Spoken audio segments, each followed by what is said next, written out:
Welcome to Cloud Academy's course, An Introduction to Azure DocumentDB, the geoscale NoSQL database service in the cloud.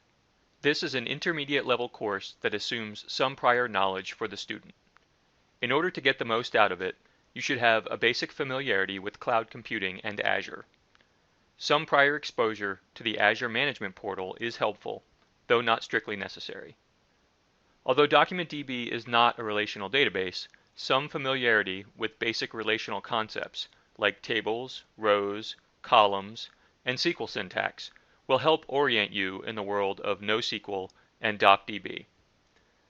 And finally, a basic understanding of programming against databases from technologies like .NET or Node.js will serve as a good foundation for doing the same with DocDB.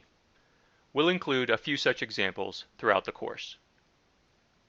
Upon completion of the course, you should be comfortable with the following topics: identifying the core management and developer features of DocumentDB, creating a DocumentDB instance in the Azure portal,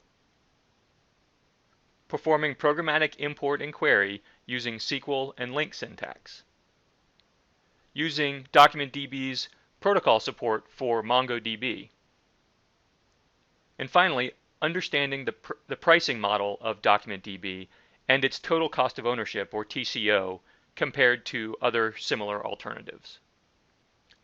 A brief note about your instructor. I'm Josh Lane, a Cloud Academy researcher and instructor. I've been a software developer focused on cloud and data technologies for several years, and have worked around the world for clients in industries such as energy, finance, and more. I was awarded Microsoft's Azure MVP designation for both my development work and my activities promoting cloud and Azure technologies in the larger technology community. Thanks for attending the course. Azure and DocDB are great technologies. I hope you enjoy them as much as I do. Before we start, let's review the course agenda. First, we'll do a brief overview of the DocumentDB service and its main features. We'll then dive straight into the Azure portal and demonstrate how to set up a DocumentDB account and database, and do some basic configuration. After that, we'll jump into code and demonstrate how to read and write JSON documents against a DocumentDB collection. Next, we'll explore some of the use cases in which NoSQL and DocumentDB are especially useful.